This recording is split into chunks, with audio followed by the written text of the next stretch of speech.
السلام عليكم، شلونك حياتي زينب؟ شخبارك؟ يا أعز زوجة بالدنيا. ايش بيك؟ خير؟ منو وياك؟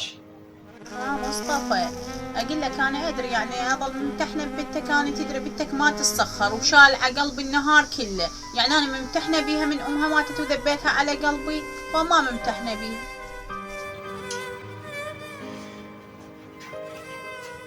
أصدق قابل هي بس بنتي؟ مو هي بنتك؟ مو أني وصيتك بيها؟ يعني هيك تضربيها؟ ليش؟ ليش يا حبيبتي ليش؟ يعني احنا لازم نحافظ عليها، نحميها من كل شيء، ما نحسسها بنقص. صح هي زوجتي ماتت، الله يرحمها، هاي بنتك مهما كان، وانتي لازم تدير بالك عليها، مو تصيرين هيك وياها.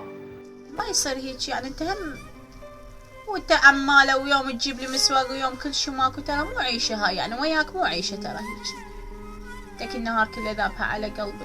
صحيح انت تعرفين انا يدوب شغلي قليل، اشتغل عباله، يدوب ادبرك العناك الاسواق، احب يا الله وشكريه، بدل انت تقولين اني والله ما تتعايشين وياي، ليش؟ شنو بدر من عندي شي غلط؟ زينب الله بنعمتك، يلا تحملها، شو اسوي لك هذه، يلا تحمل. هاي بنتنا لازم نحافظ عليها، عرفتي؟ احمدي الله وشكريه، احنا عايشين على قيد الحياة.